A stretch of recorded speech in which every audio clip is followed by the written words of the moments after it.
안녕하십니까. 성격심리학 12주차 강의를 시작하겠습니다.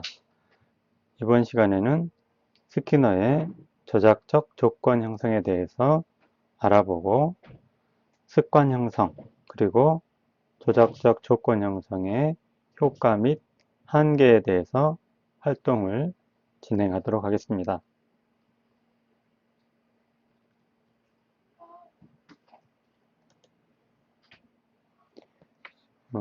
일반적으로 스키너는 학습 심리학의 대가 이렇게 이야기할 수가 있는데요.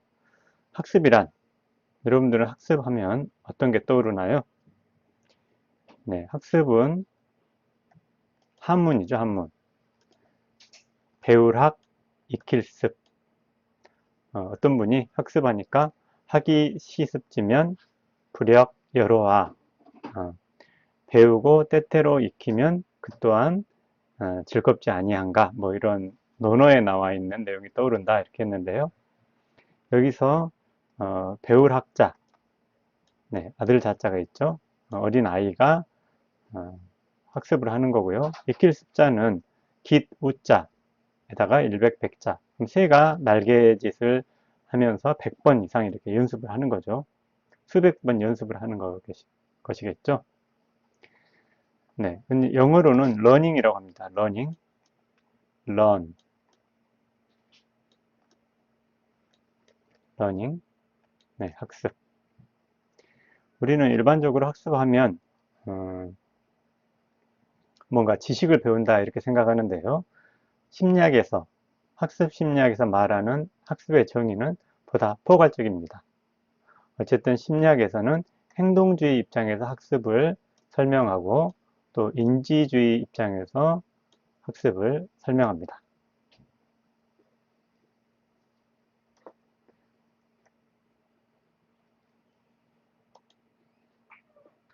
자, 학습이란, 그러면 학습과 약간 다른 개념에서 행동. 자, 학습의 이제 기본적인 정의를 살펴보자면 경험을 통한 비교적 일관된 또는 비교적 지속적인 행동 및 행동 잠재력상의 변화.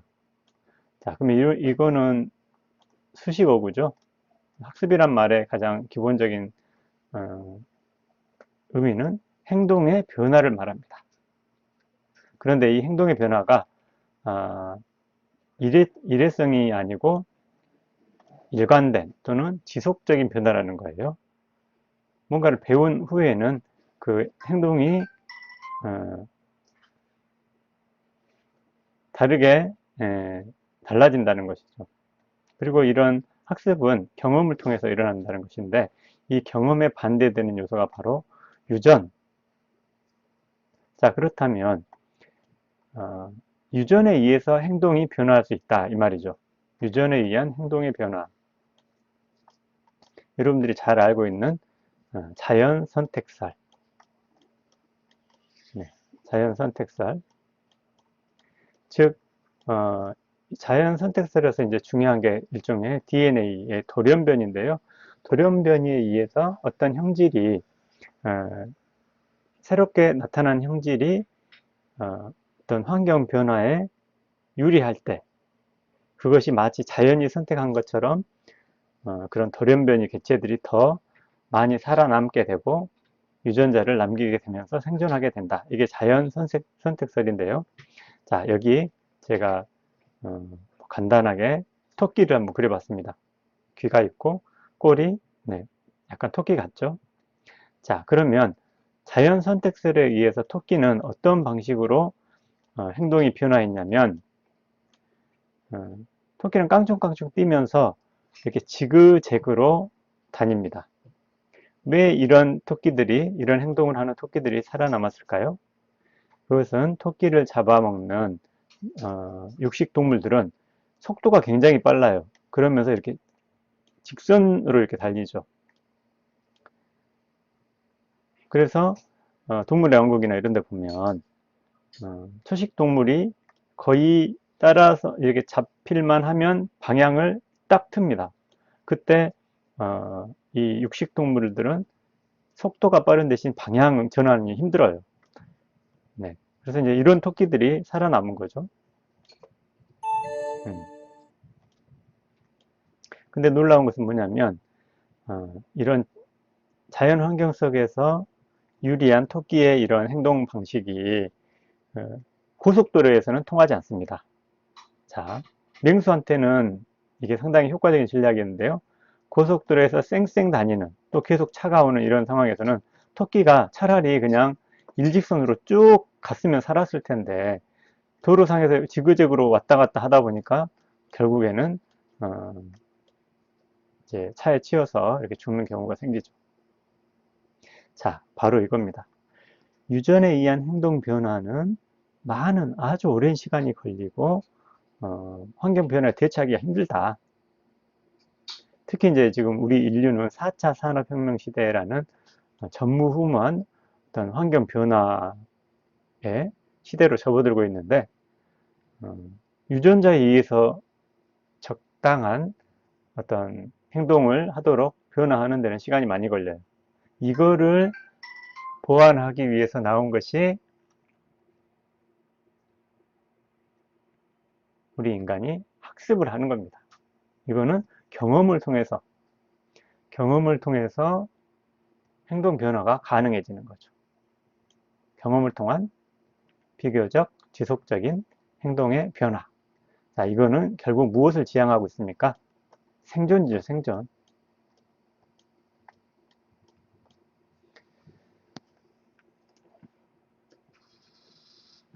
자, 학습의 정의에 대해서 살펴봤고요.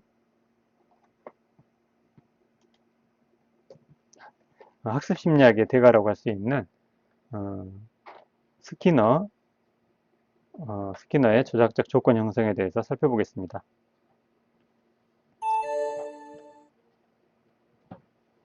먼저 스키너의 생애를 보면 작가가 되기 위해서 했는데 이제 소질이 없다는 것을 발견하고 포기하게 됩니다. 뒤에 가면 반전이 있어요. 그래서 이제 심리학을 공부를 위해서 하버드 대학원에 입학하는데요. 여기 보면 이 사람이 소질이 없다는 것을 발견하고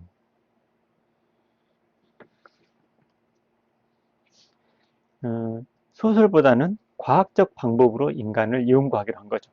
심리학을 전공한 이유는 소설에서는 과학적 방법이 아니고 문학적 방법이잖아요. 자, 문학적 방법 대 과학적 방법.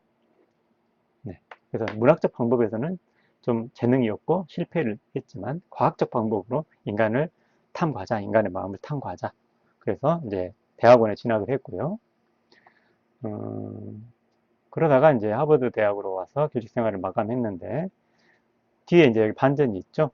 작가로서 실패한 이 부분을 이제 중년의 위기를 경험하면서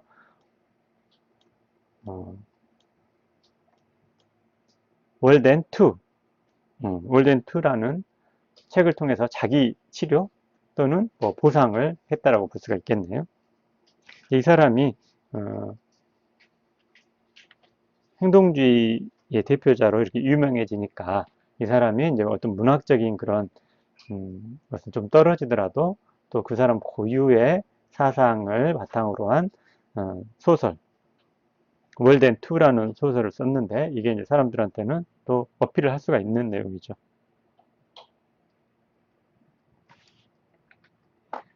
자, 그렇다면 조작적 조건 형성의 중요한 원리에 대해서 말씀드리겠습니다. 우리 교재 357페이지에 보면 성격 없는 성격 이론, 스키너에게 성격이라는 용어는 필요 없는 말이다. 자, 왜냐하면 이거는 행동과 반응, SR, 행동과 반응만을 강조하기 때문에 그 중간에 어떤 성격이라든지 인지라든지 이런 용어를 할 필요가 없는 거죠. 그래서 성격 없는 성격 이론이다. 성격은 행동 패턴의 집합체다. 뭐 이렇게 말할 수가 있겠습니다. 자, 그 핵심이 조작적 조건 형성인데요. 조작적 조건 형성이란 행동의 결과에 의해서 특별한 행동을 조성하고 유지시키는 과정. 자, 여기 보면 조작 행동이 있고 반응 행동이 있습니다. 행동의 결과, 이 부분이 조작 행동이고요. 특별한 행동을 조성하는 것, 이 부분은 반응 행동이에요. 네, 둘 다 이제 행동으로 봤죠. 조작 행동은 유기체가 자유롭게 자발적으로 하는 반응, 조작하는 반응. 여기서 조작적 조건 형성이라는 것은 바로 이 행동을 조작한다는 겁니다. 누군가가 행동을 자발적으로 자유롭게 조작해요. 이게 이제 일종의 consequence, 결과라고 할 수가 있죠. 이 결과에 따라서 유발되는 행동을 반응 행동, response, R이라고 했습니다. 결과 자극이고 이거는 반응 행동이라고 할 수도 있겠네요. 네, 이거를 결과 자극이. S는 상황, 변별 자극, 또는 어떤 상황이라고 할 수가 있고, R은 행동 반응, C는 결과 자극. 자, 쉽게 말하면 어떤 결과에 따라서 어떤 결과를 조작하게 되면 이 결과에 따라서, 그래서 조작적 조건 형성입니다. 결과에 따라서 이 행동 반응을 변화시킬 수 있다. 행동 변화가 학습이라고 했죠. 결과에 따라서 결과를 조작함으로써 행동을 달라지게 할 수 있다. 이게 조작적 조건 형성, 학습이 되겠습니다.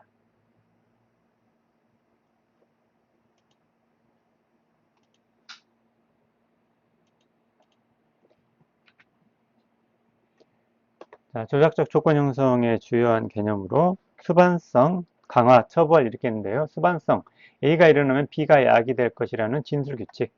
자, 여기 R이 A에 해당되고 이 C가 여기서는 B에 해당됩니다. 수반성은 이렇게 관계가 있다는 거예요. 이것이 있으면 이렇게 될 것이다. 예를 들면 뭐 공부를 하면 부모님이 뭐 좋아하는 피자를 사줄 것이다. 또는 칭찬을 해줄 것이다. 이런 거죠. 피자 또는 칭찬. 이렇게 수반성 또는 유관성이라고 하는데요. 관계가 있잖아요. 네. 수반성 또는 유관성, 강화 유관성 뭐 이렇게 이야기합니다. A가 이르는 B가 약이 될 것이라는 규칙, 관계. 자, 이거를 조작적 조건 형성, 아까 말한 것처럼 조작으로 이야기하면 피자를 줌으로써 공부를 하게 만드는 행동을 증가시키죠. 자, 결과 자극에 의해서 행동 반응이 변화된 것입니다. 그래서 학습이 일어났다고 하는 거죠. 이거는 변별 자극은 뭐냐면 예를 들면 집에서 뭐 이런 거죠. 어떤 상황이나 조건이 집이라는 상황에서 네. 자, 강화는 반응의 결과, 이 결과 자극에 의해서 반응 빈도가 증가시키는 것, 이거를 강화라고 합니다. 자, 피자를 사주니까 공부를 더 열심히 해. 이게 이제 행동이 증가했으니까 강화죠. 반응의 결과에 뒤따르는 반응의 빈도를 감소시키는 것, 그러면은 이것이 감소되는 것은 이제 처벌이라고 하는데요. 이거는 우리가 일반적으로 말하는 혼내고 때리는 체벌하고는 다른 겁니다. 또는 범죄자들을 체벌은 매를 때리는 거고요. 또 일반적으로 말하는 범죄자들에게 죄를 묻는 이런 처벌, 이것하고는 다른 개념이에요.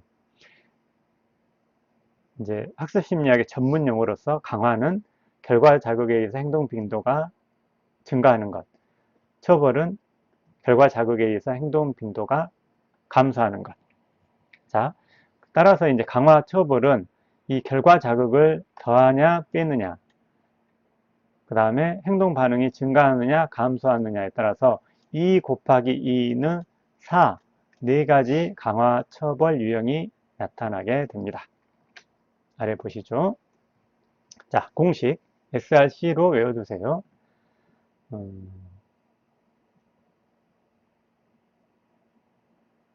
자, S는 변별 자극, 어떤 상황이냐 이런 것들을 변별하는 거죠. 왜 이런 일이 있냐면 교실에서의 이 결과와 반응하고 운동장에서 결과와 반응 좀 달라지겠죠. 그래서 변별 자극이 필요합니다.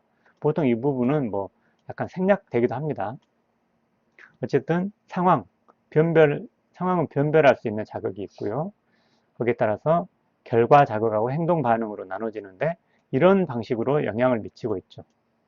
물론 유관성에 따르면 이런 방식으로도 관계가 있습니다. 그래서 여러분들이 이 정적 강화, 부적 강화, 정적 처벌, 부적 처벌 네 가지 유형을 이해할 때 먼저 이 결과를 확인해 봐야 돼요. 어떤 결과를 조작했냐? 다른 사람이 어떤 결과를 조작했냐?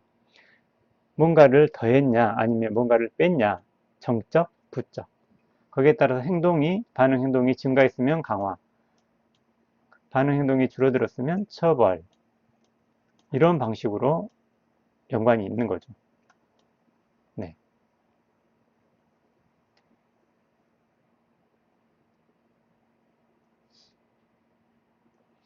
자, 그러면 정적 강화 이 부분을 먼저 살펴보죠. 정적, 뭔가를 강화물을 이제 뭔가는 강화물인데요. 강화물을 자, 변별 자극은 집입니다. 집에서 아이가 공부를 열심히 하게 만들려면 용돈이나 칭찬이나 피자나 이런 것들을 플러스 시켜주는 거죠. 플러스 했으니까 정적 강화 이해가 되죠. 정적 처벌은 학교에서 아이가 떠들었어요. 그럼 떠드는 이 행동을 감소시키기 위해서 혼을 내고 벌점을 주고 요즘에는 매를 때리면 안 되죠. 벌점을 주고 혼을 내고 이런 거죠. 이거는 플러스 했잖아요. 강화물을 플러스 했기 때문에, 뭔가를 플러스 했기 때문에, 정적 처벌이 된 겁니다. 정적 강화와 정적 처벌, 이해가 되시죠? 자, 부적 강화. 부적이라는 거는 뭔가를 조작할 때 빼주는 건데요. 자, 선크림을 바르는 행동이 증가할 것이다. 왜? 피부 화상, 피부에 뭐 반점이나 얼룩이나 이런 화상이 나는 것을 제거시켜 주기 때문에 이 결과에 의해서 선크림 바르는 행동이 증가하는 거죠. 선크림을 바르면 피부 화상이 제거된다. 이 논리도 역시 성립하죠.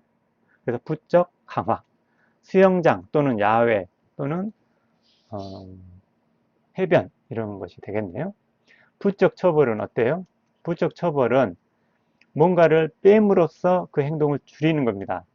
예를 들면 집에서 어떤 아이가 동생을 때리는 행동, 동생에게 말을 함부로 하는 행동을 하게 되면 과자를 안 주죠. 간식을 안 줘요. 용돈을 안 줘요. 그러면 과자를 안 주니까 빼버리는 거 부적. 그 다음에 그 행동을 감소시키니까 처벌. 자, 동생을 때리면 과자를 안 주죠. 이렇게 논리적으로 1, 2, 3 이런 방식으로 검토를 하게 되면 정적 강화, 정적 처벌, 부적 강화, 부적 처벌 네 가지 유형을 확인할 수가 있습니다.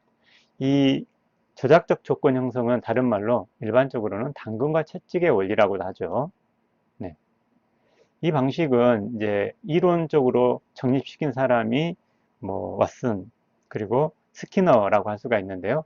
이 방식은 사실 우리 인류가 아주 오래전부터 뭐 그 최초의 애완동물이라고 할 수 있는 반려동물이라고 할 수 있는 개를 길들일 때부터 썼던 방식입니다.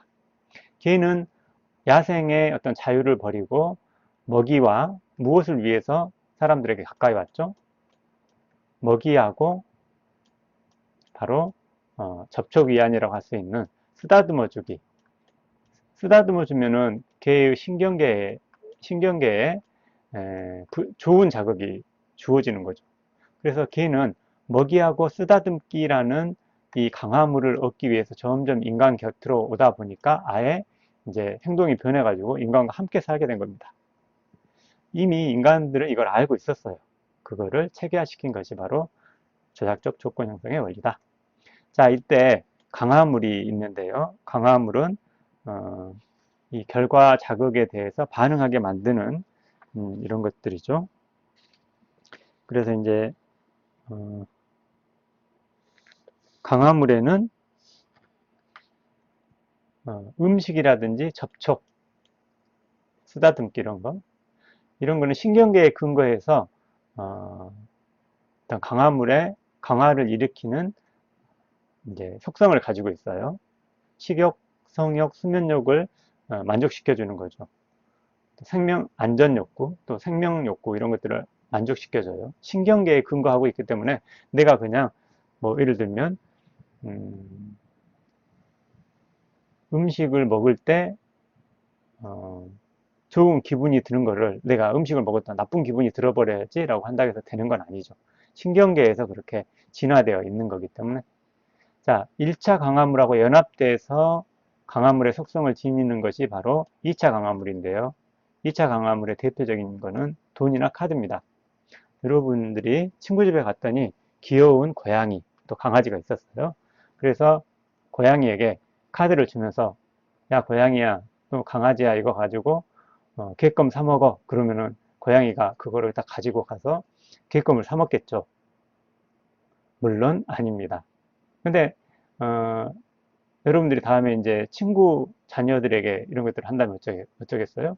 좋아하겠죠. 이 카드를 가지고 가서 아이스크림 사와라 하면은 그 친구 아들이나 딸이 가가지고 제일 큰 아이스크림으로 사오겠죠. 자, 비가 오니 우산을 쓴다. 이런 것들도 여러분들이 일상적으로 하는 모든 행동도 이 고전적 조건 형성과 조작적 조건 형성. 우리가 고전적 조건 형성에 대해서는 배우지 않았는데, 성격 이론에서는 다루지 않았는데, 고전적 조건 형성은 어떤 감정이나 기호가 형성되는 과정을 설명하는 이론이죠. 자, 어쨌든, 이 학습 이론으로 여러분들의 행동을 다 설명할 수가 있습니다. 복잡하지만, 예를 들면 이런 거예요. 비가 오니 우산을 쓴다. 이거는 비를 맞았을 때 찝찝함, 끈적거림, 이런 부정적인 것들을 어때요? 제거하죠. 그래서, 뭔가를 빼버리니까 부쩍. 거기에 따라서 우산 쓰는 행동이 증가되니까 부쩍 강화. 이렇게 되는 겁니다. 부쩍 강화. 네.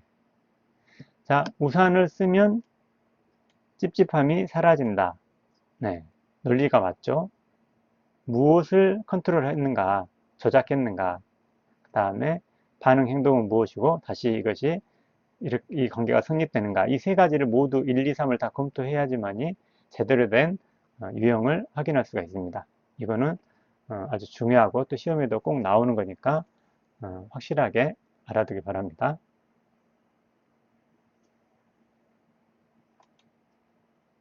자, 그러면 오늘은 집단 활동을 먼저 할 건데요.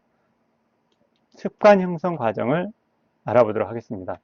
이 조작적 조건 형성은 특히 습관화된 수의적, 자, 수의적이라는 것은 내가 어떤 행동을 내 마음대로 결정할 수 있다는 거예요.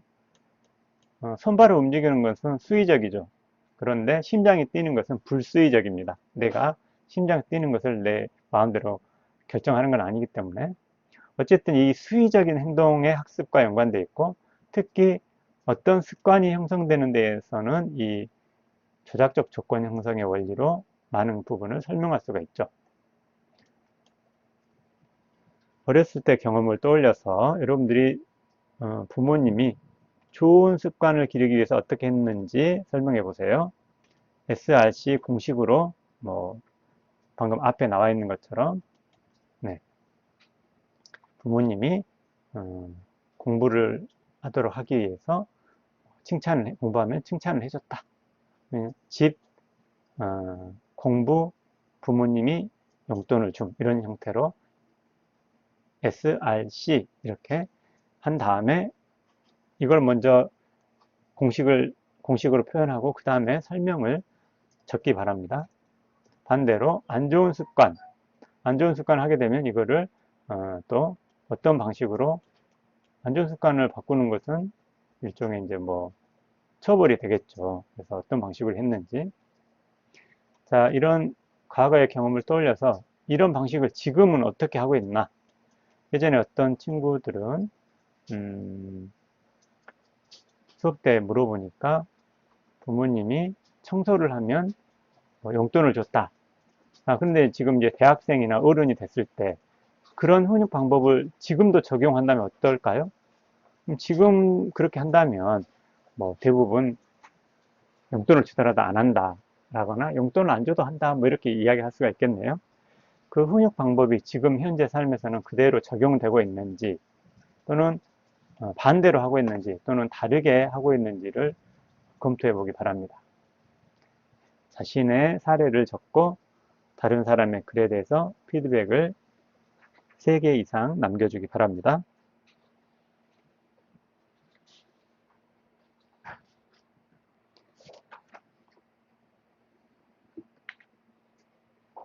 자, 361페이지 보면 강화 계획이라는 게 있는데요. 자, 강화, 조작적 조건 형성을 이제 조작적 조건 형성의 원리를 적용을 할 때 계획을 세우는데 이것을 강화 계획이라고 합니다. 강화 계획은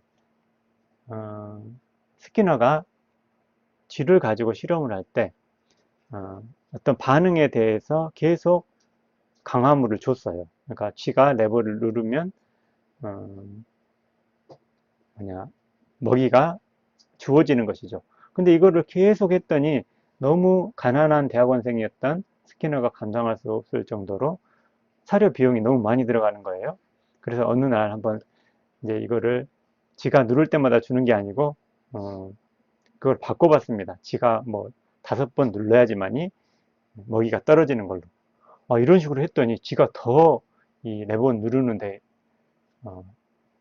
열중을 하는 것이죠. 거기서 이제 스키너가 이 강화 계획을 발견하게 되는데요. 우연히 이런 것들을 발견하는 사례, 과학사에서 보면 많이 나오죠.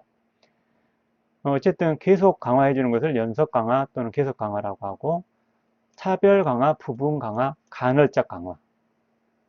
연속적으로 안 해주고 이제 어떤 조건이 될 때만 해주는 것을 차별 강화 또는 부분 강화 또는 간헐적 강화라고 합니다. 이 부분이 좀 복잡하긴 한데요. 뭐 여러분들에게 예를 들어서 한 가지씩만 설명드리죠. 일단 이 반응 비율, 제일 미친 듯이 그 행동을 많이 하는 것은 이 순서입니다. 그래서 저는 외울 때 변비, 호비, 변간, 고간 이런 식으로 외웠는데요. 맨 아래가 계속 강화죠. 자, 변동 비율 계획은 뭐냐면 여기서 변동 비율이라는 것은 횟수를 말합니다. 횟수. 여기서 비율은 횟수를 말해요.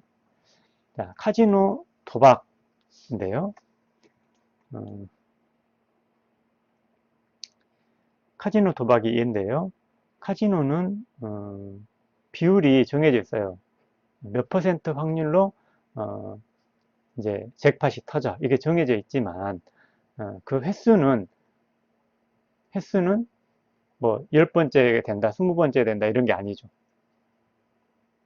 비율이 정해져 있지만 그게 언제 터질지는 모르죠. 그럴 때 사람들이 돈을 미친 듯이 막 카지노 기계에다가 투입하죠. 그런 행동이 증가됐습니다. 변동 비율 강화 계획. 고정 비율은 어때요? 이제 횟수가 어떤 일정한 횟수가 되면 강화가 주어집니다. 예를 들면 성과급, 뭐 회원을 몇 명 이상 모집해 오면 얼마를 주고 또 5명 이상 더 하면 얼마를 주고 뭐 이런 식으로 여러분들이 아주 익숙한 거는 뭐냐면 치킨, 요즘은 어때요? 치킨 스티커 이렇게 모으면 한 번 무료 막 이런 거 있잖아요. 중국 배달 스티커 이렇게 모으면 한 번 무료 이런 식으로 강화가 주어지는 거 고정 비율입니다. 일정한 횟수가 지나면 나오는 거예요. 이거는 이 횟수가 변동합니다. 다음은 변동 간격인데 이 간격이라는 것은 시간을 말합니다. 그래서 이제 물고기가 입질하는 거, 낚시꾼이 낚싯대를 들이우고 있을 때 물고기는 어때요? 어떤 정해진 비율이 지나면 입질을 하는 게 아니고 시간이 알 수가 없어요. 언제 이번에 입질을 했는데 다음에 언제 올지 모르죠. 이게 변동 간격. 자, 고정 간격은 예를 들면 뭐 제가 우리 집 앞에 다니는 6번 버스. 6번 버스는 운행 간격이 정해져 있죠. 10분인가 15분인가 정해져 있는데, 또는 월급이죠, 월급. 월급은 뭐 30일마다, 한 달마다 한 번씩 나오죠. 6번 버스도 뭐 10분, 15분 가격으로 한 번씩 옵니다.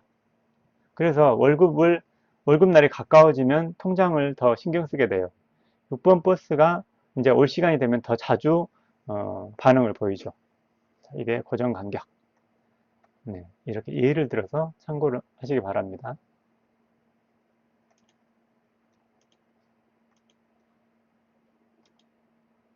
네, 변별과 일반화. 변별은 자극이 서로 다르다는 것을 아는 것이고요. 일반화는 유사한 자극에도 반응이 일어나는 겁니다. 예를 들면 아까 공부하는 행동이 피자에 반응을 했는데, 꼭 피자가 아니더라도 뭐 다른 간식을 줘도, 뭐 과자든 뭐 음료수든, 그래서 사실은 부모님들이 자녀들 공부할 때 항상 간식을 챙겨주죠. 네. 뭐 유사한 자극으로 확대되는 것을 일반화라고 합니다. 근데 예를 들면 얘가 공부를 하는데, 네, 이 피자에는 반응을 안 보여요. 먹는 걸 별로 안 좋아하나 보죠. 근데 얘는 공부를 다 한 다음에 게임을 할 수 있어. 이게 프리맥 강화 원리인데, 게임을 할 수 있다. 그럼 여기에는 반응을 보입니다. 그러면 피자하고 게임은 서로 다른 것으로 변별하고 있어요. 피자에는 반응을 안 보이고 게임에는 반응을 보여. 그래서 공부를 하면 게임을 할 수 있는 거죠. 프리맥 강화 원리. 속어는 저작된 행동이 줄어들거나 나타나지 않는 것. 네. 근데 엄마가 계속 간식을 이제, 자, 그러면은 공부하는데 간식을 주면 공부를 해요. 공부하면 간식을 주어지는 거죠. 근데 이제 이 조작 행동이 간식을 주지 않으니까 어때요? 엄마가 어떤 일로 해서 이제 그동안 간식을 안 줬더니 점점 공부하는 행동이 안 나타나. 이게 바로 조작된 행동이 줄어들거나 안 나타나는 것이 속어입니다. 조성은 뭐예요? 행동 조성의 조성 또는 조형의 대표적인 예가 고래를 춤추게 한다. 이런 건데요. 단계별로 강화를 함으로써 점점 더 복잡하고 어려운 행동을 하게 만드는 겁니다. 예를 들면 돌고래가 수면 밖으로 살짝만 나왔을 때 강화물을 줘요. 생선이죠. 근데 좀 지나서는 이제 강화물을 안 줍니다.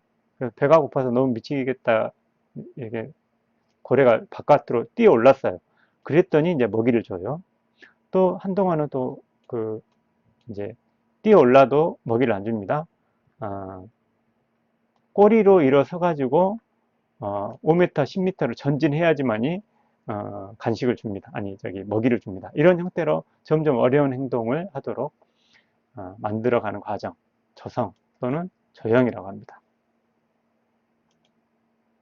네, 성격 이론을 적용할 때는 행동평가, 이런 강화와 처벌의 이런 부분들을 분석하는 거, 이게 이제 행동평가가 되겠고요. 선행 사건, 자극, 행동, 결과 이런 것들을 분석하죠. 네. 토큰 경제는 여러분들이 뭐 유치원이나 이런 데서 학원에서 스티커나 뭐 이런 것들을 받아가지고 몇 개가 모이면 뭘 살 수 있고, 이런 토큰 경제, 이런 것으로 이제 적용을 하고 있습니다. 네, 이것으로 1차시 수업을 마치겠습니다.